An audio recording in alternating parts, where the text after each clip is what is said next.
Hi, I'm Shawn. It's nice to virtually meet you. Instead of giving a standard bio, we decided to do something a little bit more creative.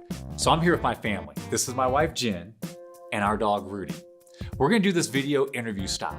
And the best part is, I do not know the questions that Jen is gonna ask me. So this is gonna be a lot of fun. Let's get started.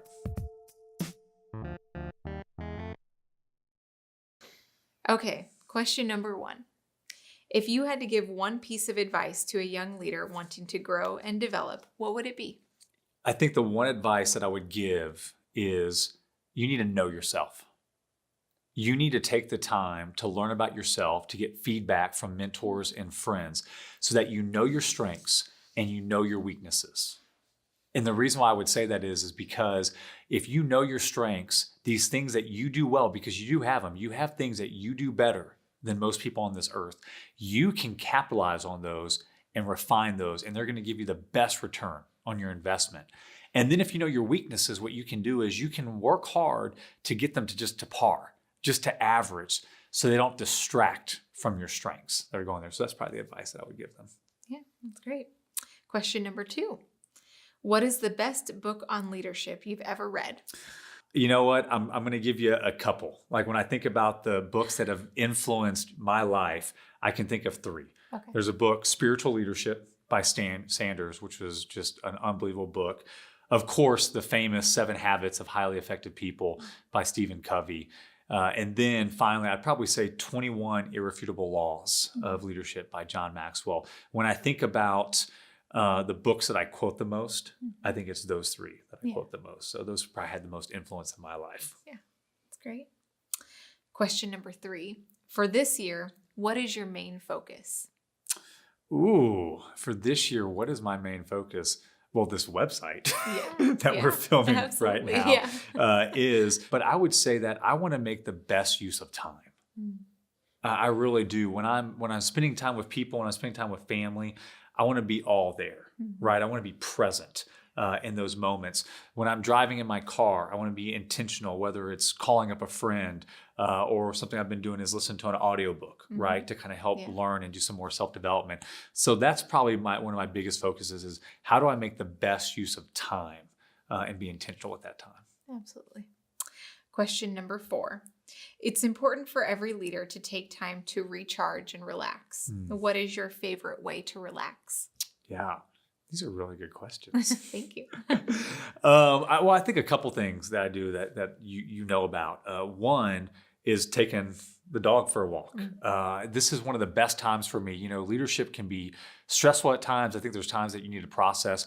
And when I take him for a walk, we typically do 1 in the morning and, as you know, 1 in the afternoon. That 1 in the afternoon especially, it just allows me to process or debrief from the day. It just allows me to kind of get these thoughts out, which it just helps me make sense, right, of what's going on. The other thing is reading. For me, you know, that I recharge. I'm an introvert.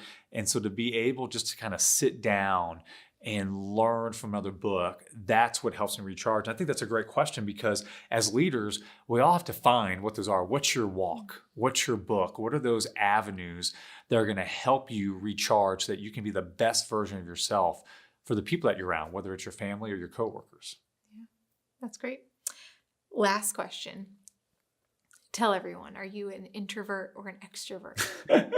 I just took your question from the previous question. I am a high introvert. I think a lot of people think I'm an extrovert, especially because of speaking and being in front of people a lot. But I'm a high introvert, and I think where a lot of people have a misconception is that it has nothing really to do with being in front of people. It's all about where you gain energy from. So extroverts gain energy by being in front of lots of people, whereas an introvert, they gain energy from maybe like a one-on-one conversation or just the time that they need to themselves, reading, going for walks, that type of thing. And as you know, I'm a high introvert. I need some of that Shawn time, if you will, to be able to recharge my batteries. But I think it's good. I think it's good for us to know that because it's not about liking people and not liking people. Right. But as I talked about earlier, the more we learn about ourselves, the more that we can put things in our schedule to help us do things like recharging our batteries, right? Yeah. Don't look at my phone. You can't see it. I didn't see anything. Okay, so the next portion to help people learn about you is a lightning round. A lightning round. Yeah, so this is not, don't explain your answer. You're right. You're right. I do that. And again, just to remind everybody, I don't know what she's going to ask me. So this is going to be very interesting. These will only be funny one time. Favorite pastime? Basketball. Favorite character on Friends? Joey. Toilet paper, under or over the roll? Oh, it always has to be over. If you could only collect one thing for the rest of your life, what would it be? Man, I don't even know where to start. Basketball shoes. You recently relocated. What's been the most unexpected thing about relocating? That's right. I'm originally from the South. I now live here in the Midwest.